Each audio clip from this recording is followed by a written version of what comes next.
नमस्कार. आजच्या व्हिडिओमध्ये आपण मकर संक्रांतीविषयी माहिती पाहणार आहोत. व्हिडिओ शेवटपर्यंत नक्की पहा.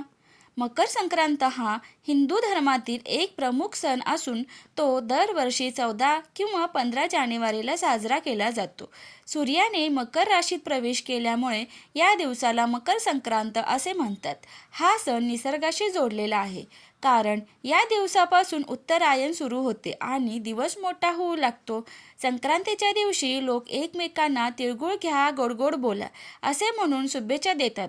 हिवाळ्याचे दिवस असल्याने तीळ आणि गूळ शरीरात उष्णता टिकवून ठेवण्यास मदत करतात. या सणाच्या दिवशी नवीन पीक घरात येते, म्हणून शेतकरी हा सण मोठ्या उत्साहात साजरा करतात. लहान मुले आकाशात रंगबिरंगी पतंग उडवतात. महिला या दिवशी हळदी कुंकू समारंभ आयोजित करून वाण लुटतात. मकर संक्रांत हा सण द्वेष विसरून प्रेम आणि स्नेह वाढवण्याचा संदेश देतो. मकर संक्रांतीला तिळगुळ खाण्याचे आणि वाटण्याचे धार्मिक, वैज्ञानिक आणि सामाजिकदृष्ट्या मोठे महत्त्व आहे. ही परंपरा तितक्याच उत्साहाने साजरी केली जाते. तिळगुळाचे महत्त्व खालील मुद्द्यांच्या आधारे आपण समजून घेऊया. नात्यांमधील गोडवा म्हणजेच सामाजिक महत्त्व. तिळगुळ घ्या, गोड गोड बोला असे म्हणून आपण एकमेकांना शुभेच्छा देतो. हे प्रतीक आहे की आपण जुन्या कडू आठवणी विसरून नात्यात पुन्हा गोडवा निर्माण करावा आणि प्रेम वाढवावे. आरोग्य आणि आयुर्वेद म्हणजेच वैज्ञानिक महत्त्व. मकर संक्रांत जानेवारी महिन्यात म्हणजेच हिवाळ्यात येते. तीळ आणि गूळ दोन्ही उष्ण प्रवृत्तीचे पदार्थ आहेत.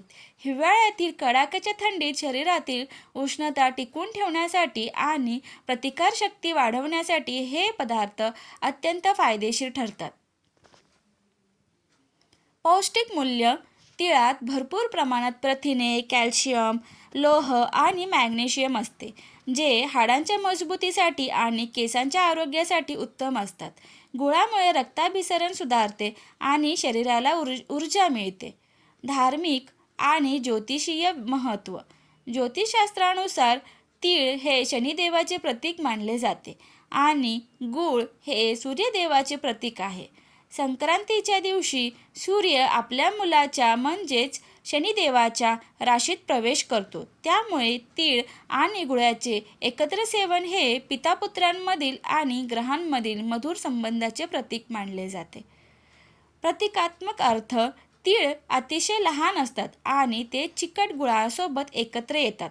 हे आपण समाजातील प्रत्येक व्यक्तीशी मिळून मिसळून आणि एकजुटीने राहावे याचे एक उत्तम उदाहरण देते.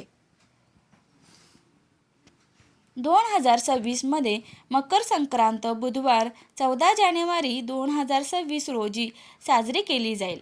मकर संक्रांत 2026 मधील शुभ दिवस तिथी. 2026 सालासाठी मकर संक्रांतीचे शुभ मुहूर्त महाराष्ट्र आणि पुणेच्या वेळेनुसार खालीलप्रमाणे आहेत. संक्रांतीचा क्षण. सूर्य मकर राशीत प्रवेश करतो दुपारी 3:13 पुण्यकाळ आहे दुपारी 3:13 ते संध्याकाळी 6:18 पर्यंत. कालावधी 3 तास 5 मिनिटे. महापुण्यकाळ दुपारी 3:13 ते संध्याकाळी 5:04 पर्यंत. कालावधी 1 तास 51 मिनिटे. या शुभ मुहूर्तावर स्नान, दान, तर्पण आणि सूर्याची उपासना करणे अत्यंत फलदायी मानले जाते. विशेषतः महापुण्य काळात केलेले दान अक्षय पुण्य मिळवून देते अशी श्रद्धा आहे. व्हिडिओ आवडल्यास व्हिडिओला लाईक, शेअर आणि सबस्क्राईब करायला विसरू नका. धन्यवाद.